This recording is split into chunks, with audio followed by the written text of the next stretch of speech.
اعوذ باللہ من الشیطان الرجیم بسم اللہ الرحمن الرحیم الحمدللہ رب العالمین الرحمن الرحیم مالک یوم الدین ایاک نعبد و ایاک نستعین اہدنا الصراط المستقیم صراط الذین انعمت علیہم غیر المغضوب علیہم ولا الضالین محمد وعلی محمد صلی اللہ اللہم صلی علی محمد وعلی نعرہ تکبیر اللہ اکبر نعرہ تکبیر اللہ اکبر نعرہ رسالت یا رسول اللہ نعرہ یا رسالت رسول اللہ سب مل کے نعرہ حیدری علی نعرہ حیدری علی حسینیت زندہ باد حسینیت زندہ باد یزیدیت مردہ باد یزیدیت میں خوشنودی محمد و آل محمد بآواز بلند صلوات اللہم صلی علی محمد وعلی محمد. سب سے پہلے تمام مومنین اور مومنات کو جو گھروں میں بیٹھ کے اس ہمارے جشن کو عید مبارکہ کے اس جشن کو سماعت فرما رہے ہیں ان کو دلی طور پہ مبارکباد پیش کرتا ہوں.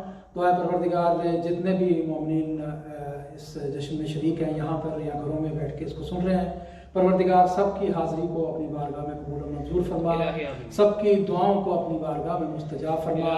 جو بیمار ہیں بحق بیمار کربلا شفائے کاملہ ہو، عاجلہ نصیب ہو. جو مقروض ہیں پروردگار ان کا قرض غیب سے ادا ہو. جو لوگ کسی وجہ سے بھی پریشان ہیں، ویزے کے مسائل ہیں، کاروباری مسائل ہیں، بچوں کی شادیوں کے مسائل ہیں، پروردگار سب کی مشکلات کو ختم کر دے. ہمیشہ دعا کرتا ہوں کہ ہمارے بزرگوں کا سایہ ہمارے سروں پہ تا دیر سلامت رہے. پروردگار ہمیں توفیق دے کہ ہم اپنے بچوں کی تربیت محمد و آل محمد کے نقش قدم پہ کر سکیں.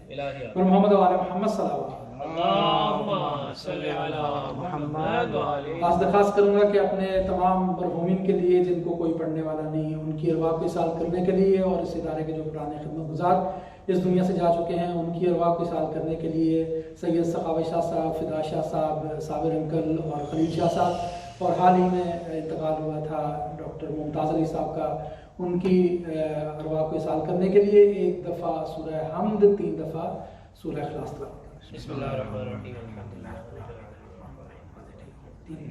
ایاک نعبد و ایاک نستعین صراط المستقیم صراط الذین انعمت علیہم. بسم اللہ الرحمن بسم اللہ الرحمن الرحیم. بسم اللہ الرحمن الرحیم.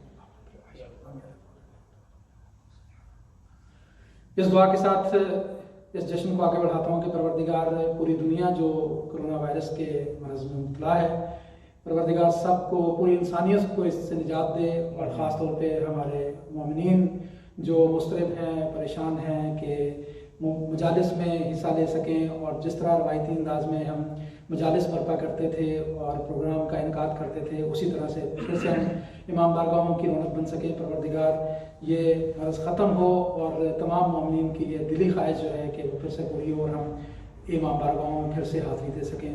اس دعا کی قبولیت کے لیے بلند آواز سے درود پڑھ دیجیے. اللہم صلی علی محمد وعلی. جس نے عید مبارکہ ہے اس حوالے سے 2 کلام پیش کرتا ہوں، ایک بیوی کی بارگاہ میں اور ایک خاص طور پہ اس جشن کے حوالے سے، کہ حق کی بات بتانے نکلے سچائی کے پیکر 5. سبحان اللہ سبحان اللہ. حق کی بات بتانے نکلے سچائی کے پیکر 5، اللہ کو منوانے نکلے سچائی کے پیکر 5. حق کی بات بتانے نکلے سچائی کے پیکر 5، اللہ کو منوانے نکلے سچائی کے پیکر 5. قبلہ وہ عیسیٰ کا باپ نہیں ہے، یکتا ذات خدا کی ہے.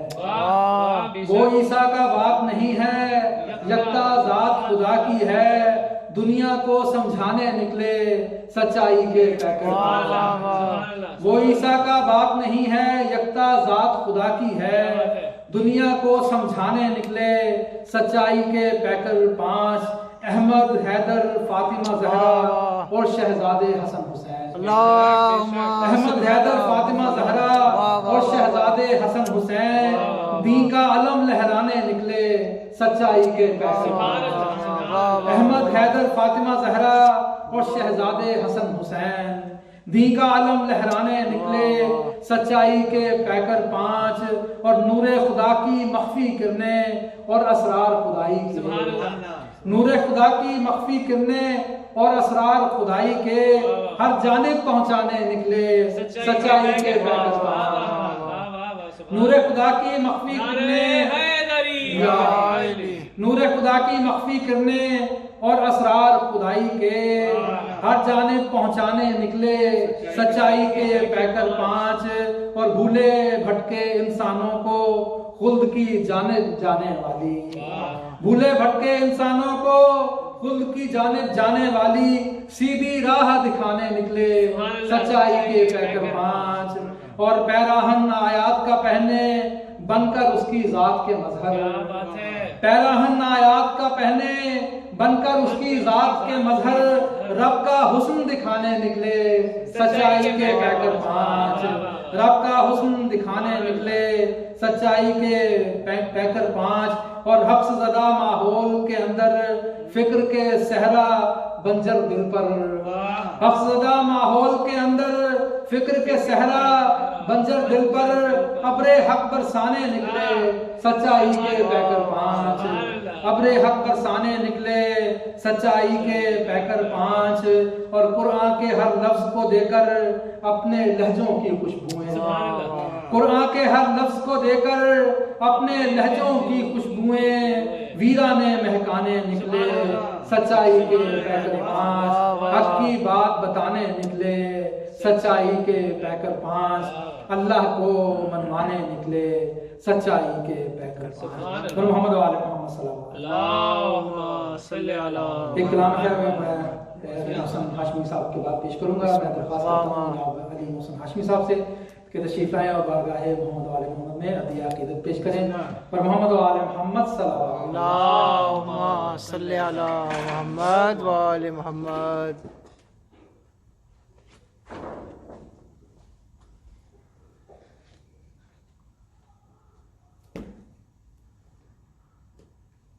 اور محمد وآل محمد صلوات اللہم صلی علی محمد وآل محمد دعا ہے کہ خدا قدوس مومنین مومنات مسلمین مسلمات دنیا کے کونے کونے میں جہاں بھی اس وقت جشن ودا اور جشن مبارکہ کی خوشیوں میں سرشار ہیں محمد وآل محمد کی خوشیوں کے ساتھ ان مومنین کے خانوادوں کی خدا قدوس حفاظت فرمائے اور امامت کے بارے کارتار کے ضرور کی تعجیل کے لیے بلند ساتھ اللہم صلی علی محمد وآل محمد ظاہر عید مباہلہ کا دورہ ہے اور آج کا جشن جو ہے وہ عید مباہلہ سے جو ہے وہ منسلک ہے اور اس مخصوص جشن میں سیدہ سلام اللہ کے حضور چند اشعار کا نذرانہ ایک مرتبہ بلند صلوات پڑھیں اللہم صلی علی محمد وآل محمد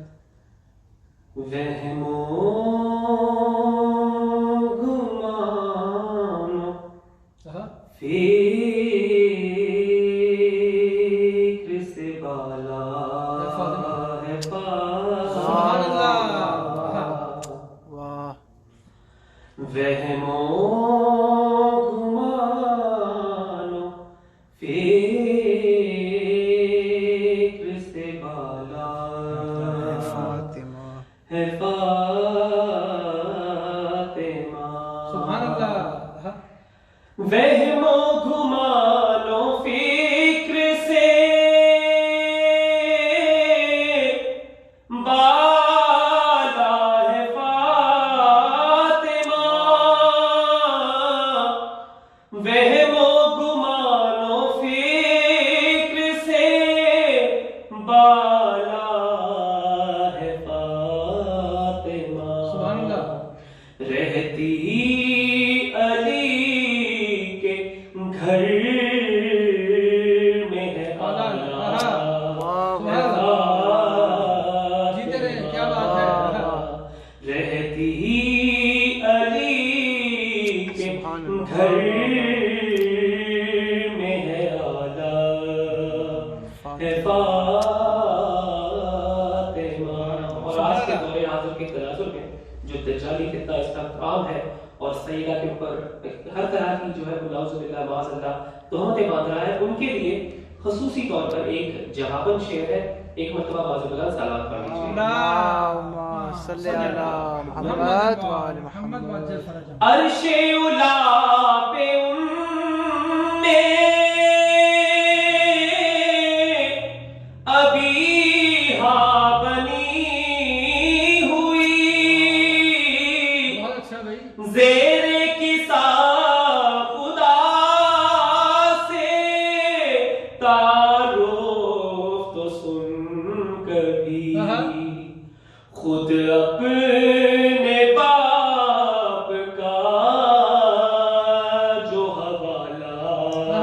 فاطمہ واہ واہ واہ سبحان اللہ واہ واہ خود اپنے باپ کا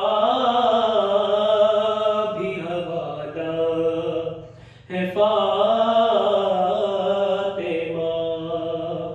اور پنہا ہے صورتوں میں تیری سیرت حیات، بچوں کا ذکر گھر کی نوکروں کی بات، قرآن تو تیرے گھر کا رسالہ ہے نعرہ حیدری قرآن تو تیرے گھر کا رسالہ ہے فاطمہ۔ اور ہمارے برادران کے بزرگوار نے شاہ اسد حسین کے اوپر کیا خوبصورت 4 جملے کہے جو تاریخی جملے ہیں، اور آج بھی ہمارے برادران ہمارے سینوں پہ راج کرتے ہیں، ہمارے دل پر راج کرتے ہیں، جو اس فکر کے اوپر یقین کرتے ہیں۔ اور اسی جو ہے وہ 4 جو معین الدین چشتی رحمۃ اللہ علیہ کے ان 4 جملوں کو ذہن میں رکھتے ہوئے حاصل کلام شعر ہے: اعزاز سب ملے ہیں شہ مشرقین کو، امت نے دین مان لیا ہے حسین کو، حد ہے کہ تو نے دین کو پالا ہے فاطمہ، حد ہے کہ تو نے دین کو پالا ہے فاطمہ، وہم و گمان و فکر سے بالا ہے فاطمہ۔ محمد صاحب اللہم صلی علی محمد ماشاء اللہ اور محمد و آل محمد صلی اللہ علیہ وسلم۔ اللہم صلی علی محمد۔ ماشاءاللہ یہ تھے جناب علی محسن ہاشمی جو خوبصورت انداز میں فاطمہ زہرا سلام اللہ علیہا کی بارگاہ میں ہدیہ عقیدت پیش کر رہے تھے۔ پروردگار ان کی حاضری کو قبول فرمائے، ان کی دعاؤں کو قبول فرمائے، اور ان کے والد پاکستان میں سخت دلیل ہیں، دعا ہے کہ پروردگار ان کو بہہ کے محمد و آل محمد شفاء کاملہ واجب نصیب ہو۔ جو بیمار ہیں سب کو شفاء کاملہ واجب نصیب بل محمد و آل محمد صلی اللہ علیہ وسلم۔ ایک کلام اس کے بعد قبلہ کو دعوت خطاب دوں گا کہ کرم کی ایک نظر مجھ پر خدائے فاطمہ زہرا، کرم کی ایک نظر مجھ پر خدائے فاطمہ زہرا، ودیت ہو میرے دل کو ولائے فاطمہ، کرم کی ایک نظر مجھ پر خدائے فاطمہ زہرا، ودیت ہو میرے دل کو ولائے فاطمہ زہرا، اور وہاں کا ذرہ ذرہ اڑ کے جزو کہکشاں ہوگا، وہاں کا ذرہ ذرہ اڑ کے جزو کہکشاں ہوگا، مصلی جس جگہ اپنا بچھائے فاطمہ، وہاں کا ذرہ ذرہ اڑ کے جزو کہکشاں ہوگا، مصلی جس جگہ اپنا بچھائے فاطمہ زہرا۔ قبلہ فرشتوں نے خدا کے رزق کو تقسیم کرنا ہے، محمد فرشتوں نے خدا کے رزق کو تقسیم کرنا ہے، سبھی ہیں منتظر چکی چلائے فاطمہ، فرشتوں نے خدا کے رزق کو تقسیم کرنا ہے، فرشتوں نے خدا کے رزق کو تقسیم کرنا ہے، سبھی ہیں منتظر چکی چلائے فاطمہ زہرا۔ یہ اسماء راضیہ و مرضیہ اعلان کرتے ہیں، یہ اسماء راضیہ و مرضیہ اعلان کرتے ہیں، رضائے رب اکبر ہے رضائے فاطمہ زہرا۔ اور کہاں میں اور کہاں ادراک اوجے شان عصمت کا، کہاں میں اور کہاں ادراک اوجے شان عصمت کا، کہاں میں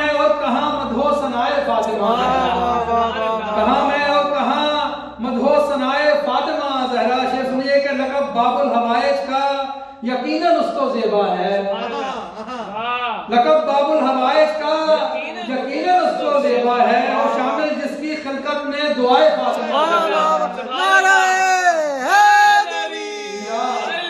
لقب باب الحوائج کا یقیناً اس کو زیبا ہے لقب باب الحوائج کا یقیناً اس کو زیبا ہے وہ شامل جس کی خلقت میں دعائے فاطمہ زہرا وہ جہان رنگ و بو ارض و سما اور حسن بحر و بر جہان رنگ و بو ارض و سما اور حسن بحر و بر بنا ہے بالیقین سب کچھ برائے فاطمہ زہرا بنا ہے بالیقین سب کچھ برائے فاطمہ زہرا یہ سب سجاد سمرا ہے میری ماں کی دعاؤں کا یہ سب سجاد سمرا ہے میری ماں کی دعاؤں کا مہکتی ہے سخن میں جو عطائے فاطمہ کرم کی نظر مجھ پر خدائے فاطمہ زہرا ودیعت ہو میرے دل کو ولائے فاطمہ زہرا محمد و آل محمد صلی اللہ علیہ ماشاء اس کے اللہ. ساتھ ہی بڑے ادب بڑے احترام سے محترم قبلہ مولانا ظفر عباس تقوی صاحب کی خدمت میں آئے اور آج کے اس جشن میں مومن سے خطاب فرمائے. سب مل کے نعرہ تکبیر اللہ اکبر نعرہ تکبیر اللہ اکبر نعرہ رسالت یا رسول اللہ نعرہ رسالت یا رسول اللہ سب مل کے نعرہ حیدری یا علی نعرہ حیدری یا علی حسینیت زندہ باد حسینیت زندہ باد یزیدیت مردہ باد یزیدیت مردہ باد رائے محمد و آل محمد بآواز بلند صلوات. اللہم صلی علی محمد و آل محمد. بسم اللہ الرحمن الرحیم الحمد للہ رب العالمین والصلاة والسلام والتحیۃ والاکرام على سیدنا و نبینا و حبیب الہ العالمین المخاطب طه و یاسین الذين سمي في السماء بأحمد وفي الأرض بأبي القاسم محمد اللہم صلی علی محمد و آل محمد وعلى أهل بيته الطيبين الطاهرين المعصومين المظلومين المنتخبين المنتجبين ولعنة الله على أعدائهم أجمعين. أما بعد فقد قال الله سبحانه تبارك وتعالى في محكم كتابه ومتقن كتابه بسم الله الرحمن الرحيم إن مثل عيسى عند الله كمثل آدم خلقه من تراب ثم قال كن فيكون الحق من ربك فلا تكن من الممترين فمن حاجك فيه من بعد ما جاءك من العلم فقل تعالوا ندعو أبناءنا وأبناءكم ونساءنا ونساءكم وأنفسنا وأنفسكم ثم نبتهل فنجعل لعنة الله على الكاذبين. صلوات على محمد وعلى محمد. اللهم صل على محمد وعلى محمد وعجل فرجه. صاحبان مبارک کے لیے ایک بار اور ان کی خوشبودی کے لیے ایک بار اور مل کر صلوات پڑھیں محمد وعلى محمد. اللهم صل على محمد وعلى محمد. اور تعظیم ظہور امام زمانہ کے لیے تیسری بار بلندتر صلوات پڑھیں محمد. اللهم صل على محمد وعلى محمد. گفتگو کا آغاز کرنے سے پہلے آپ کے اس شعر کے اوپر اتنا فکر کا اضافہ کرنا چاہ رہا ہوں کہ یقیناً جو بھی صاحبان ایمان ہیں ان سب کی خلقت میں دعائیں فاطمہ زہرا شامل ہیں. حضرت عباس کی فضیلت یہ ہے کہ نہ صرف دعا شامل ہے مگر یہ کہ شہزادی نے اپنے بطن سے نہ ہوتے ہوئے انہیں اپنا بیٹا مل کر صلوات پڑھیں. سبحان اللہ. اللہم صل علی محمد. شہزادی سے یہ فرمایا تھا کہ تمہارا ایک بھائی عباس ہوگا وہ میرا بیٹا ہے. سبحان اللہ. سبحان اللہ. تو بعد میں نے سوچا کہ یہ فکر میں تھوڑا سا اضافہ کر دیا. اس کے بعد کی بات کرا صلوات پڑھیں محمد اللہم صل علی محمد وعلى محمد وعجل فرجهم. سورہ مبارکہ آل عمران کی بسم اللہ 3 مسلسل آیات کے جو آج کے روز اور اس جشن سے متعلق ہیں ان کی تلاوت کا شرف حاصل کیا۔ سورہ مبارکہ آل عمران قرآن کا تیسرا سورہ ہے اور آیات ان کی تلاوت کا شرف حاصل کیا۔ ان کے نشان 59، 60 اور 61، 59، 60 اور 61۔ ارشاد رب العزت ہو رہا ہے کہ ابھی کہہ دیجیے کہ اللہ کے نزدیک آدم کی اور عیسیٰ کی ایک ہی طرح کی مثال ہے، یعنی جیسے عیسیٰ ہیں، جیسے آدم تھے ویسے عیسیٰ ہیں۔ اگر یہ کہتے ہیں وہ لوگ کہ جو آئے ہیں اور ان کا یہ دعویٰ ہے، ان کا یہ کلیم ہے، ان کا یہ کہنا ہے کہ عیسیٰ خدا کے بیٹے اس لیے ہیں کہ ان کا کوئی باپ نہیں ہے، تو اللہ کے نزدیک یہ کوئی مجبوری نہیں ہے۔ اللہ کے نزدیک کوئی مجبوری نہیں ہے کہ اس نے کسی کو ماں باپ کے ذریعے ہی سے پیدا کرنا ہے۔ کیا بات ہے، یہ اللہ کی مجبوری نہیں، یہ بچے کی مجبوری ہے، یہ پیدا ہونے والے کی مجبوری ہے کہ اگر وہ دنیا میں پیدا ہو جائے اور ماں کی ممتا نہ ملے، باپ کی شفقت نہ ملے تو وہ انسان نہیں بن سکتا۔ کیا بات ہے، وہ جوان ہو کر کے انسان نہیں بن سکتا ان کے بغیر، یعنی انسان وہ پیدا ہونے والا محتاج ہے، مجبور ہے، اس کو ضرورت ہے، وگرنہ اللہ کی قدرت میں یہ ہے کہ وہ بغیر اس کے بھی بچے کو، انسان کو خلق کر سکتا ہے، اور دو مواقعوں پہ اس نے کن فیکون کے ذریعے سے خلق کیا ہے۔ یا آدم کو خلق کیا تھا، سبحان اللہ، یا آدم کو خلق کیا تھا تو آدم کو بغیر ماں باپ کے خلق کیا، اور عیسیٰ کو بغیر باپ کے خلق کیا، اور اس کے پیچھے بھی حکمت رکھی کہ کیوں خلق کیا، یہ بتایا کہ وہ مجبور نہیں ہے، وہ محتاج نہیں ہے، وہ بغیر ماں باپ کے بھی خلق کر سکتا ہے۔ اس نے ایک مثال بیان کر دی، بتا دی کہ یہ مجبوری، یہ ضرورت تمہاری ہے، اللہ کی نہیں ہے۔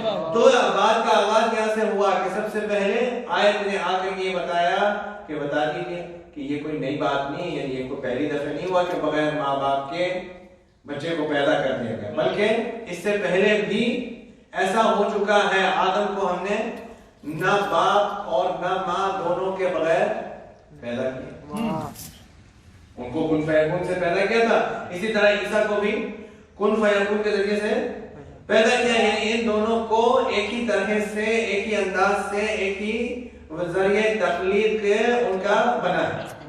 فلا تکن الحق من ربک فلا تکن من الممترین، یہ درمیان والی آیت بہت مزیدار ہے۔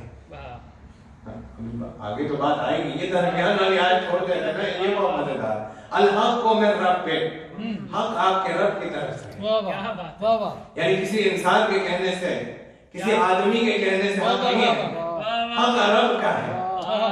جو رب کہے گا، جو رب نازل کر دے گا، جو رب قرار دے گا، وہ حق ہے۔ کسی انسان کے کہنے سے، نہ کہنے سے، ماننے سے، نہ ماننے سے حق میں تبدیلی نہیں آئے گی، یعنی حق ڈیپینڈنٹ نہیں ہے، مجبور نہیں ہے کہ انسان مانے تو وہ حق ہو۔ جس طرح سے ولی مجبور نہیں ہے کہ کوئی اسے مانے تو وہ ولی ہو، بھائی صدر کوئی نہیں مانے گا نہیں ہو سکتا، بادشاہ کوئی نہیں مانے گا نہیں ہو سکتا۔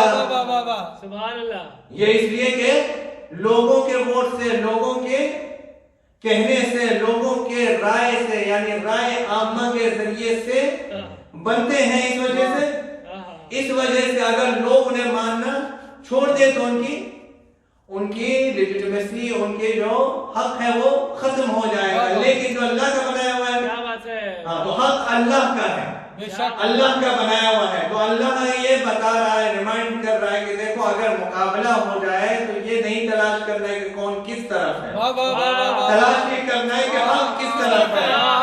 مولا نے یہ فرمایا تھا، ایک شخص نے آ کر مولا سے کہا کہ علی میں دیکھتا ہوں کہ ادھر بھی رسول کے صحابہ ہیں، ادھر بھی رسول کے صحابہ ہیں، تو مولا نے فرمایا تھا کہ لوگوں کو نہیں دیکھو، حق کو تلاش کرو، حق کے ذریعے سے اس کے اہل تک پہنچو گے، حق کے ذریعے سے اس کے اہل کو۔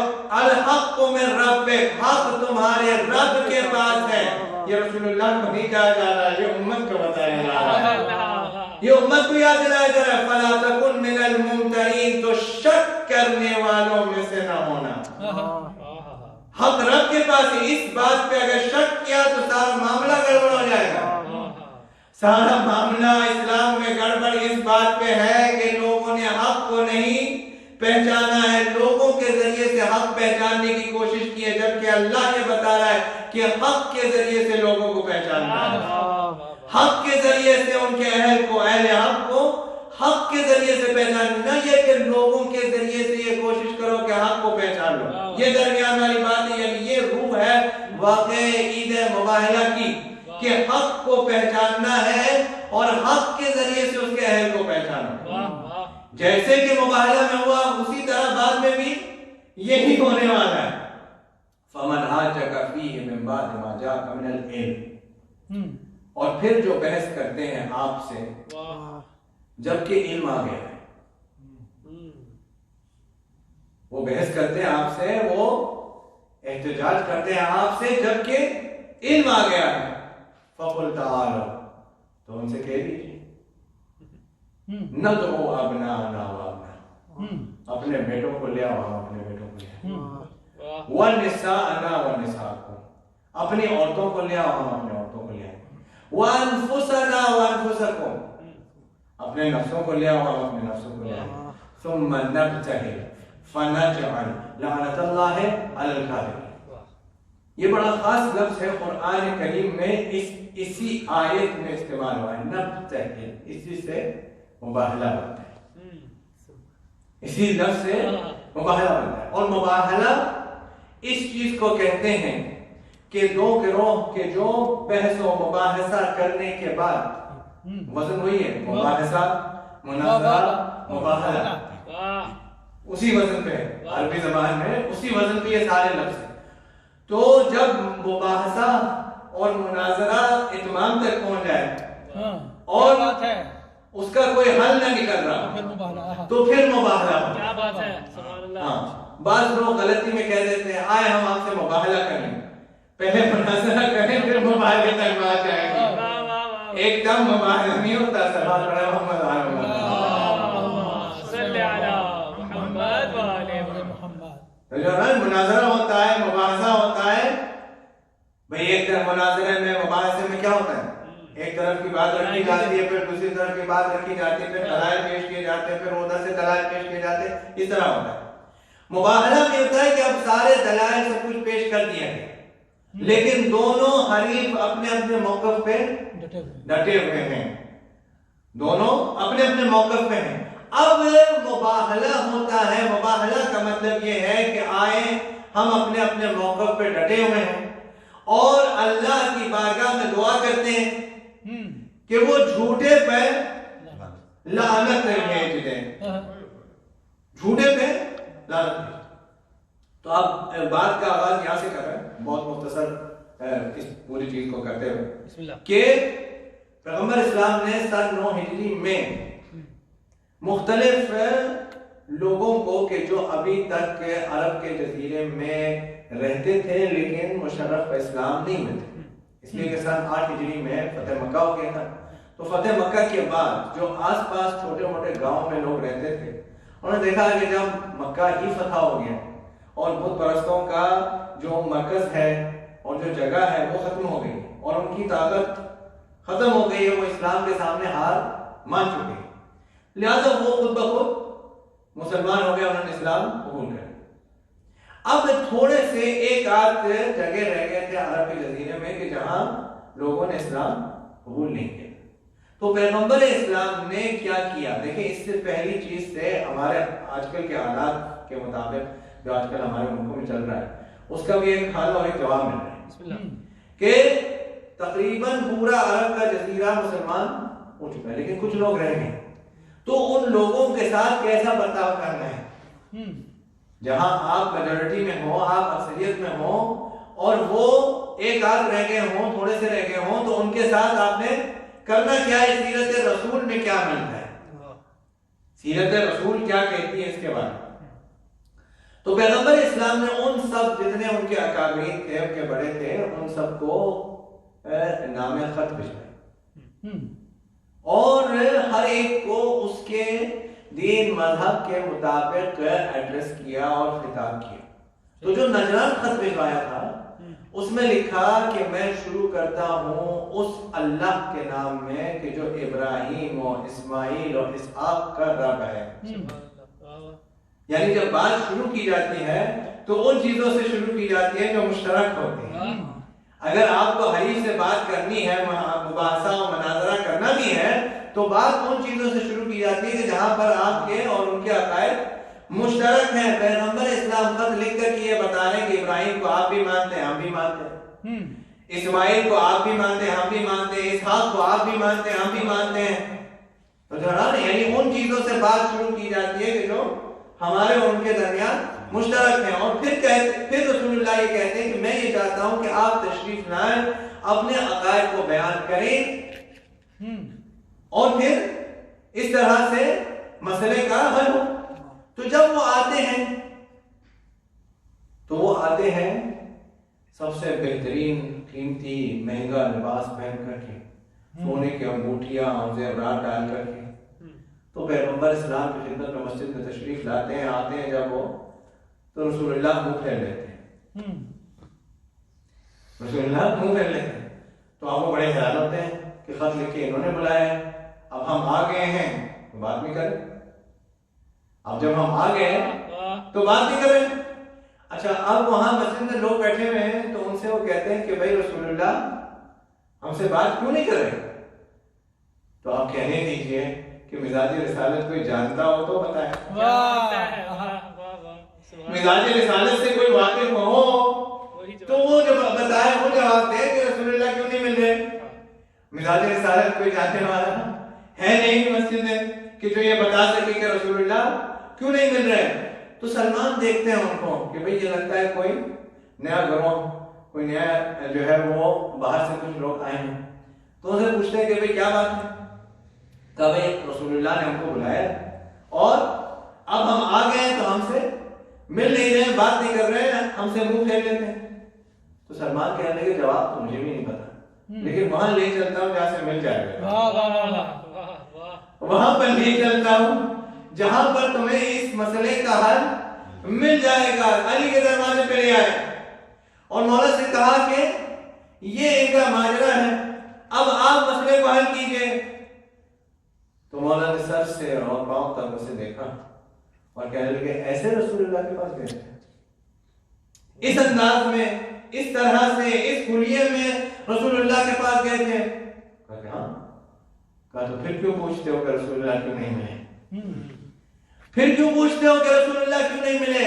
کہا تم یہ دعویٰ کرتے ہو کہ تم زہد اور تقوی کے پیکر ہو، اور اس کے بعد تم ایسے انداز میں، اس طرح سے، اس لباس کے ساتھ، ایسے زیورات کے ساتھ رسول اللہ کے پاس آئے ہو کہ جو زہد کے بھی منافی ہیں، تقوی کے بھی خلاف ہیں. تو پھر رسول اللہ تم سے کیسے ملتے ہیں؟ اس سے یہ بات بھی پتہ چلی کہ دین اسلام میں جتنا باطن کے اوپر اصرار ہے اتنا ہی ظاہر کے اوپر ہے. بلکہ یوں کہنے دیجئے کہ انسان کے ظاہر اور باطن کو ایک ہی طرح کا ہونا چاہیے، تب رسول اللہ ملتے ہیں. اس بات کا اس لیے بھی خیال کرنا ہے کہ ابھی ایک پیغمبر کا وارث باقی ہے، ابھی ایک محمد کا وارث باقی ہے. جب وہ ظہور کریں گے تو کہیں ایسا نہ ہو کہ میرا باطن اور ظاہر الگ الگ ہو، مجھ سے ملنے سے انکار کر لیں، مجھ سے منہ پھیر لیں، جیسے کہ نجران والوں سے رسول اللہ نے منہ پھیر لیا. تو مل کر سلوات پڑھیں محمد والوں.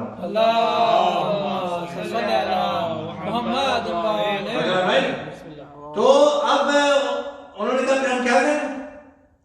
کہا بھئی واپس جاؤ، سادہ لباس پہن کر کے آؤ، یہ انگوٹھیاں اتار دو، یہ زیورات جو ہے وہ ترک کر دو. اس کے بعد پھر آنا، پھر دیکھ رہا رسول اللہ کیسے ملتے ہیں. اب جب وہ سادہ عام لباس پہن کر کے دوبارہ واپس آئے تو رسول اللہ نے ان کا استقبال کیا، ان سے ملاقات کی، ان کی باتیں سنی. اب سب سے پہلی بات کیا کی رسول اللہ نے؟ رسول اللہ نے کہا کہ یہ بتاؤ کہ تمہارا عقیدہ کیا ہے. رسول اللہ کو ان کا عقیدہ نہیں معلوم تھا. ظاہر ہے ہمارا عقیدہ تو یہ ہے کہ رسول اللہ کو ان کا عقیدہ معلوم تھا. پھر سوال پوچھا کیوں؟ پھر یہ پوچھا کیوں کہ آپ اپنا عقیدہ بیان کریں. یعنی یہاں پیغمبر اسلام ڈسکشن کرنے کے، گفتگو کرنے کے اصول بیان کر رہے ہیں کہ بھائی مجھے تو معلوم ہے لیکن تمہیں نہیں معلوم. تو اگر کسی سے مباحثہ کرنا ہے، مناظرہ کرنا ہے، کسی سے بات کرنی ہے کہ جو مختلف العقیدہ ہو، تو بجائے اس کی کہ یہ کہو کہ یہ تمہارا عقیدہ ہے، یہ کہو کہ تمہارا عقیدہ کیا ہے، واہ واہ واہ، اس کے اپنی زبانی پوچھ لو، کیا بات ہے، واہ واہ، اس کے اپنے زبانی یہ پوچھو تاکہ وہ بیان کرے۔ ہو سکتا ہے کہ تم نے غلط سنا ہو، تمہیں غلط معلوم ہو، تمہیں صحیح نہ معلوم ہو کہ اس کا عقیدہ در اصل در حقیقت کیا ہے۔ تو انہوں نے بیان کیا کہ ہمارا عقیدہ یہ ہے کہ عیسیٰ اللہ کے بیٹے ہیں۔ کہا کہ اس کی کیا دلیل ہے آپ کے پاس، یعنی آپ کے نزدیک کیا دلیل ہے۔ اب دیکھیں یہاں پر ایک بات درمیان میں کہہ دوں، ہو سکتا ہے کہ آج کوئی نصرانی، عیسائی، کرسچن یہ کہے کہ ہماری یہ دلیل نہیں، لیکن یہ اس بات سے منافی نہیں ہوگا، اس لیے کہ رسول اللہ نے ان سے پوچھا تھا تو ان کا یہ جواب تھا۔ اب ظاہر ہے کہ 1400 سال میں جیسے کہ اسلام میں تبدیلی آ گئی، ویسے کرسچینٹی میں تبدیلی آ گئی۔ تو ہو سکتا ہے کہ آج کا کوئی عیسائی، کوئی نصرانی، کوئی کرسچن یہ جواب دے کہ ہمارا یہ عقیدہ یا ہمارا یہ عقیدہ کی دلیل یہ نہیں ہے، یہ ممکن ہے، لیکن انہوں نے پیغمبر اسلام کو یہ جواب دیا تھا۔ انہوں نے یہ کہا تھا کہ ہمارے نزدیک عیسیٰ اللہ کے بیٹے اس لیے ہیں کہ ان کا کوئی باپ نہیں تھا اور لہذا اللہ کے وہ بیٹے۔ تو رسول اللہ نے یہ آیت کی تلاوت کی، آیت نازل کہ اللہ کے نزدیک آدم اور عیسیٰ کی مثال ایک طرح کی ہے، اور اگر عیسیٰ اس وجہ سے اللہ کے بیٹے ہونے کے مستحق ہیں کہ ان کا کوئی باپ نہیں ہے، تو آدم ان سے زیادہ مستحق ہیں کہ ان کے تو ماں اور باپ دونوں نہیں ہیں، تو پھر آدم کو اللہ کا بیٹا ہونا چاہیے تھا۔ تو اس کے لیے ان کے پاس کوئی جواب نہیں تھا، مگر وہ اپنے عقیدے پہ ڈٹے رہے۔ انہوں نے کہا ہمارا یہ عقیدہ ہے اور ہم اسے چھوڑنے کے لیے تیار نہیں۔ تو پھر آیت یہ نازل ہوئی کہ جب کہ علم آ گیا ہے، تو علم کیا ہے؟ یہ جو اس آیت میں لفظ علم آیا، اس سے مراد کیا ہے؟ اس سے مراد یہ اس سے پہلے والی آیت ہے، آیت 59 کے جو یہ کہہ رہی ہے کہ آدم اور عیسیٰ کی مثال ایک ہی طرح کی ہے، یہی علم ہے، یہ علم آ گیا، لیکن وہ اپنے موقف پہ، اپنے عقیدے پہ ڈٹے رہے، وہ اپنے عقیدے سے نہیں ہٹے۔ تو اس آیت نے خود بتایا فمن حاجک فیہ من بعد ما جاءک من العلم، یہیں پر چاہیے، ابھی آگے نہیں چلتے، اسی حصے، اس حصے نے یہ جواب دیا کہ قرآن کافی نہیں ہے۔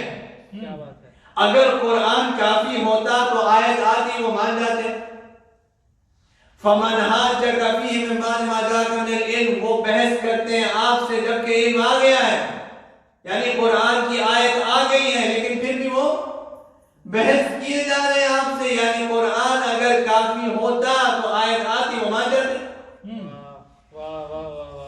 قرآن اگر کافی ہوتا تو جب آیت آتی وہ مان جاتے، وہ آیت آئی وہ نہیں مانے۔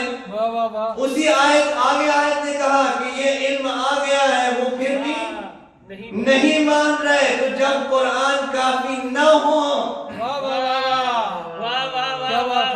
جب پیغمبر کے ہوتے ہوئے قرآن کافی نہ ہو، تب بھی اہل بیت کی ضرورت پڑ جائے تو پیغمبر کے بعد کیسے قرآن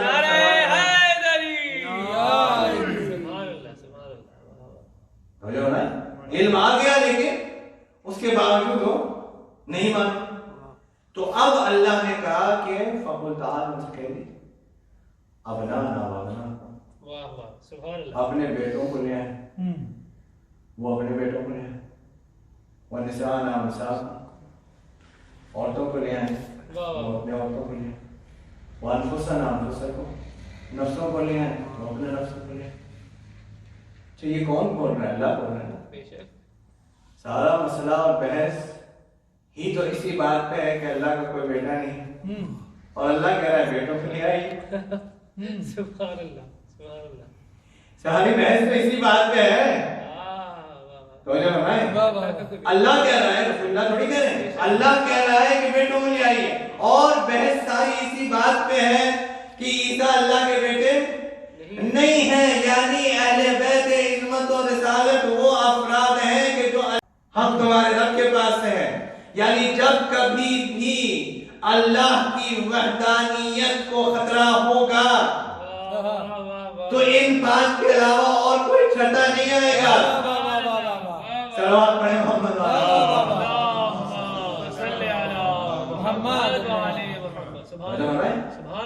بیٹوں کو لے آئے. اچھا رسول اللہ کے تو کوئی بیٹا ہے بھائی نہ, اللہ مسئلہ تو سارا یہ کہ اللہ کا بیٹا ہے, رسول کا بھی بیٹا نہیں ہے. اور نہ صرف بیٹا نہیں ہے بلکہ ایک کو بیٹا کہا گیا تھا تو اللہ نے آیت اتار دی. زید کو لوگوں نے اللہ کے رسول کا بیٹا کہنے لگے. زید رسول اللہ کے غلام تھے اور رسول اللہ ان کو بیٹے کی طرح پالتے تھے. تو کچھ لوگوں نے ان کو زید ابن محمد کہا, زید ابن حارثہ کو زید ابن محمد کہا. تو آیت آ گئی خبردار زید کو اللہ کا بیٹا رسول کا بیٹا نہ کہنا. سورہ احزاب میں آیت آ گئی 37 38 39 40 آیتیں آ گئی خبردار زید کو یعنی ہر بیٹے کو وہ اپنے باپ کا ہی ہوگا, کوئی بھی اسے پالا بیٹا وہ اپنے باپ کا ہوگا. زید بن حارثہ ہی رہیں گے چاہے رسول اللہ کے گھر میں پلیں. رسول اللہ انہیں بیٹے کی طرح چاہیں سب کچھ لیکن رہیں گے وہ زید بن حارثہ. اور اب زید کے بعد کسی اور کے لیے بھی بریکٹ لگا دیا ما کان محمد ابا احد من رجالکم, محمد تمہارے مردوں میں سے کسی کا باپ نہیں ہے. صرف زید کا نہیں کسی کا, تمہارے مردوں میں سے کسی کا باپ نہیں ہے. تو یہ تمہارے مردوں کی تکلف کی کیا ضرورت تھی؟ کہا ہمیں بھی پتا ہے 9 ہجری میں مباہلہ ہونے والا ہے, وہ ابناکم آنے والا ہے, ہمیں بھی بتانا ہے کہ تمہارے مرد اور ہیں ان کے مرد اور ہیں, تمہارے مردوں میں سے کسی کا باپ نہیں ہے, حسن و حسین کا باپ ہے. تمہارے مردوں میں سے آیت ہے ما کان محمد ابا احد من رجالکم, تمہارے مردوں میں سے کسی کا باپ نہیں ہے, حسن و حسین کا باپ ہے. جب ان کے مرد تمہارے مردوں کے برابر نہیں ہو سکتے, رسول تمہارے جیسا کیسے ہو سکتا ہے؟ رسول تمہارے جیسا کیسے ہو سکتا ہے جب ان کے مرد اور تمہارے مردوں میں سے کسی کا باپ نہیں ہے, حسن حسین کا باپ ہے. جب آیت مباہلہ نازل ہو گئی اس کے بعد سے علی ہمیشہ حسن اور حسین کو رسول اللہ کے بیٹے کہتے تھے. لوگ کہتے تھے یار یہ آپ کے بیٹے ہیں, یعنی خبردار اللہ نے آیت نازل کر دی, اللہ نے آیت نازل کر دی ہے کہ آج سے حسن حسین رسول اللہ کے بیٹے ہیں. عورتوں کو لے آئیے, عورتوں کو لے آئیے.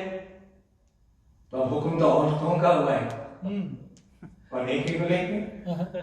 اچھا واقع مباہلہ اگر اعلان رسالت کے پہلے سال میں ہوتا تو کوئی کہہ دیتا کہ بھئی رسول اللہ کے گھر میں کوئی تھا ہی تو ضرورت پڑی. اعلان رسالت کے پہلے سال میں رسول اللہ کے گھر میں خدیجہ ہی تھی اور کوئی مشرف کا اسلام ہوا ہی نہیں تھا. تو اگر اس وقت ہوتا مباہلہ تو کہتے کہ اور کوئی عورت مسلمان صاحب ایمان ہوئی ہی نہیں تھی تو مجبوری تھی رسول اللہ جو تھی ان کو لے گئے. واقع مباہلہ یا 9 ہجری میں یا 10 ہجری میں, بہرحال جتنے لوگ غدیر میں ہیں, جتنے لوگ غدیر میں وہ سب تو ہیں ہی, وہ سب تو ہیں ہی, اور کوئی نہیں ہے تو رسول اللہ کا حرم بنا ہوا ہے, رسول اللہ کے ازواج مطہرات موجود ہیں. اور صبح مباہلہ ہو گئی تو کہا, روایت کے الفاظ یہ ہیں کہ جب صبح مباہلہ ہو گئی تو لوگ آ کر کے رسول اللہ کے گھر کے سامنے جمع ہو گئے, بھیڑ لگ گئی کہ شاید رسول اللہ ہمیں دیکھ لیں, مباہلہ میں لے کر صلوات پڑھیں محمد. لیکن اتنے سب چوائس کے بعد بھی رسول اللہ ایک ہی کو لے کر کے گئے. تو جملہ میں کہہ چکا ہوں لیکن ظاہر آج کی مناسبت سے دوبارہ آپ کا کیا کر رہا ہوں، دوبارہ لطف لے لیجیے. رسول اللہ روز مباہلہ ایک عورت کو نہیں 3 عورتوں کو لے کر گئے تھے.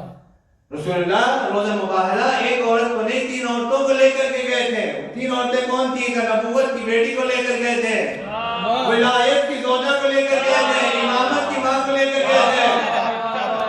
صلوات پڑھنا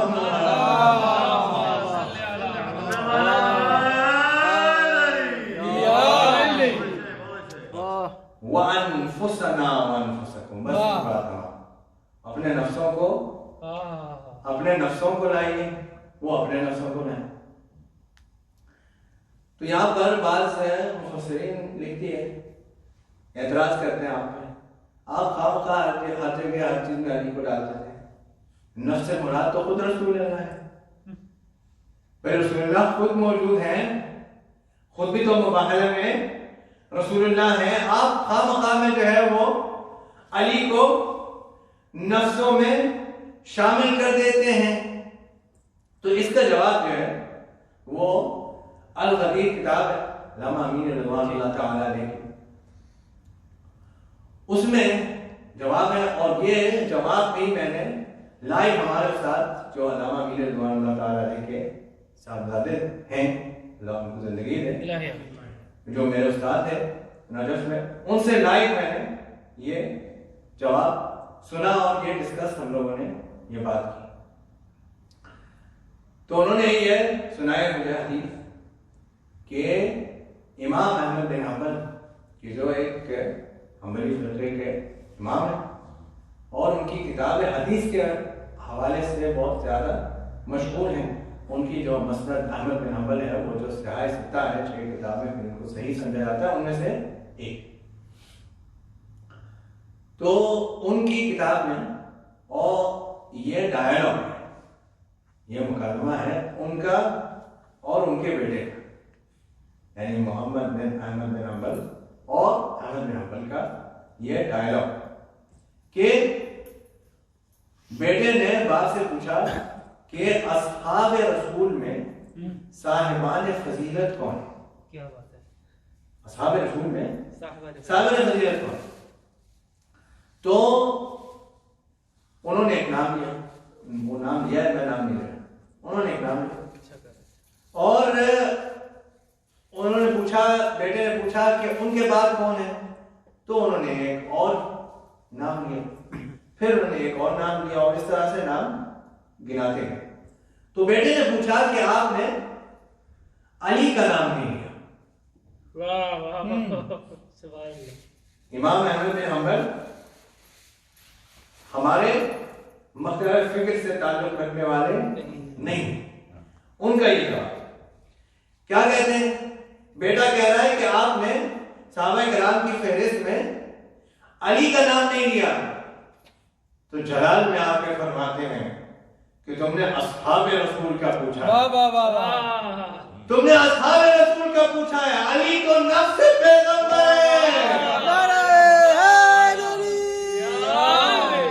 تم نے اصحاب رسول کا سوال کیا ہے مجھ سے، علی کو نفس پیغمبر ہیں. یہ آیت کی تلاوت کرتے ہیں وَأَنفُسَنَا وَأَنفُسَكُمْ. روز مباہلہ رسول اللہ علی کو اپنا نفس کے طور پر لے کر کے گئے تھے.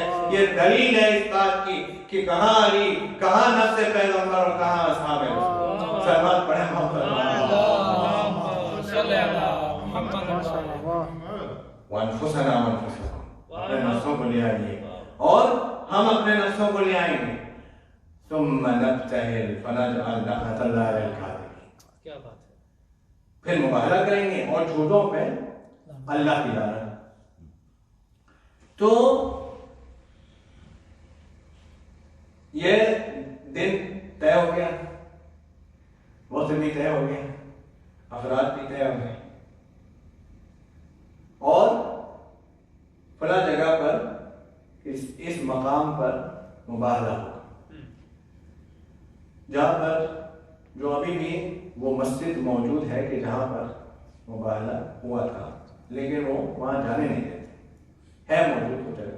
مدینہ منورہ میں میں جب سفر حج پر گیا تو اس مسجد کی باہر سے زیارت کر کے آیا. اس کا نام ہی مسجد مباہلہ کہ یہ وہ جگہ ہے جہاں پر جس میدان پر مباہلہ کا واقعہ ہوا تھا. لیکن ظاہر انہوں نے بند کر دیا کہ وہ نہیں چاہتے لوگ جائیں وہاں، جائیں گے تو اہل بیت کا ذکر ہوگا. لیکن وہ مسجد موجود ہے، وہ جگہ ہے کہ جہاں پر جس میدان پر مباہلہ ہوا تھا.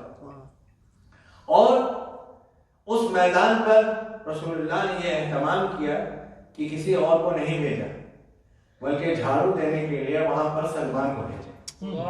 کہا کہ میدان مباہلہ پہ بھی وہی صحابی جا سکتا ہے جو منا اہل بیت. صحابی بھی اگر جائے گا تو وہی کہ جو جسے منیت کی سند مل گئی ہے منا اہل بیت. اللہ کے رسول نے ان کو قرار دیا کہ وہ جھاڑو دے کر کے وہاں صفائی کر کے آؤ کہ صبح کو وہاں مباہلہ.